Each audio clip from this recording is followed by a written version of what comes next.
आज से करीब 4.5 अरब साल पहले चट्टान से बना एक गोला, जिसका सतह पिघले हुए लावा से बना था, हमारा सूरज का चक्कर लगा रहा था। इस पर जीवन का नामो निशान तक नहीं था। काफी समय तक इस पर पत्थरों की बारिश हो रही थी, जिसके बाद इस गोले ने एक ग्रह का रूप ले लिया। आगे चलकर इस ग्रह का नाम पृथ्वी पड़ा। उस वक्त पृथ्वी का तापमान बहुत ज्यादा हुआ करता था।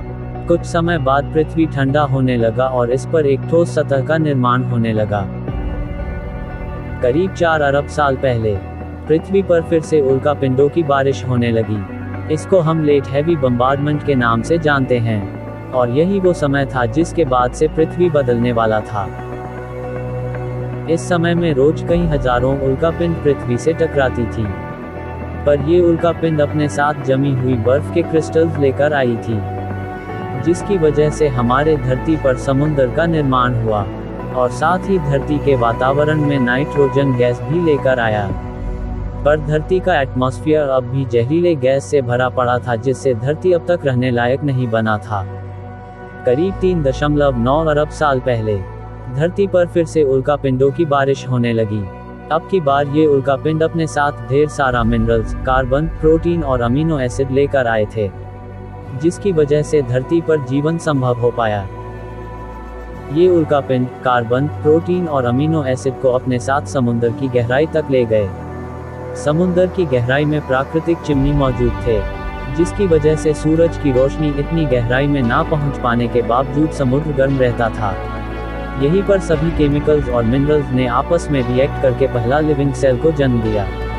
फिर कुछ सालों बाद अब समुद्र पूरी तरह से यूनिसेल्युलर बीइंग से भर चुका था। करीब 3.5 अरब साल पहले समुद्र में इन यूनिसेल्युलर सेल्स की संख्या इतना बढ़ गया था कि ये आपस में जुड़कर स्ट्रोमेटोलाइट्स में बदल गए थे। स्ट्रोमेटोलाइट्स अपने आप में इन यूनिसेल्युलर बीइंग्स की पूरी बस्ती थी। ये फोटोसिंथेसिस करके सूरज की रोशनी को खाने में बदल देते थे और बाई प्रोडक्ट में ऑक्सीजन प्रोड्यूस करते थे, जिससे पृथ्वी के एनवायरनमेंट में ऑक्सीजन की मात्रा लगातार बढ़ते गया। आज से करीब 1.5 अरब साल पहले धरती चारों तरफ से समुद्र से घिरा हुआ था। इस पर कोई भी बड़ा कॉन्टिनेंट फॉर्म नहीं हुआ था, बस छोटे छोटे आइलैंड मौजूद थे। फिर धरती पे टेक्टोनिक्स प्लेट्स में मूवमेंट हुआ और धीरे धीरे ये सब आइलैंड आपस में जुड़ गए और एक सुपर कॉन्टिनेंट का निर्माण किया, जिसका नाम था रोडेनिया। तब धरती का तापमान 30 डिग्री सेल्सियस था और धरती पर एक दिन 18 घंटे का हुआ करता था। पर अब समय के साथ सब कुछ बदलने वाला था। आज से करीब 75 करोड़ साल पहले टेक्टोनिक्स प्लेट्स के रैपिड मूवमेंट के कारण रोडेनिया 2 भागों में बंट गया था, और जगह जगह ज्वालामुखी विस्फोट के कारण धरती के नीचे का लावा सतह पर आने लगा।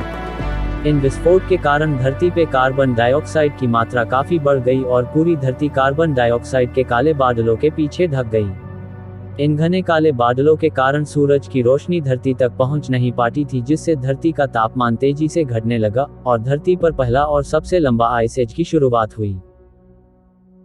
फिर समय के साथ धरती पर कार्बन डाइऑक्साइड की मात्रा बढ़ने से बर्फ पिघलने लगी और धरती फिर से अपने पुराने फॉर्म में वापस आने लगी।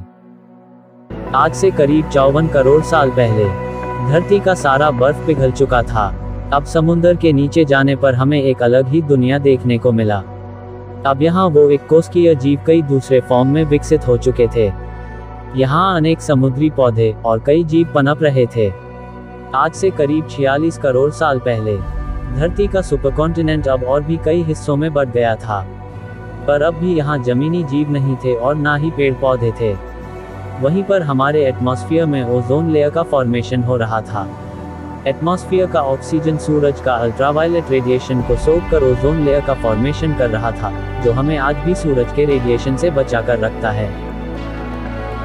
ओजोन लेयर के फॉर्मेशन के बाद समुद्र में रहने वाली एक मछली, जिसका नाम टिक्टालिक था, जो पहली बार समुद्र से बाहर आया था।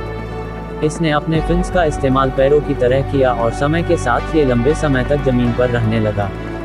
करीब 1.5 करोड़ सालों के बाद ये जानवर अब जमीन पर रहने लायक बन चुके थे और इन्हें कहा गया टेट्रापॉड्स। ये ही वो जीव थे जो आगे चलकर डायनासोर, बर्ड्स, मैमल्स और अन्य जीवों में विकसित होने वाले थे। पर एक बार फिर से ज्वालामुखी विस्फोट के कारण धरती पे ऑलमोस्ट सभी पेड़ पौधे और जीव साफ हो गए। पर फिर डायनासोर कैसे सर्वाइव कर पाए और इंसान कैसे आए? जानिए अगले एपिसोड में। अगर आपको हमारा ये वीडियो पसंद आया तो लाइक करें और सब्सक्राइब करें हमारे चैनल को। Thanks for watching.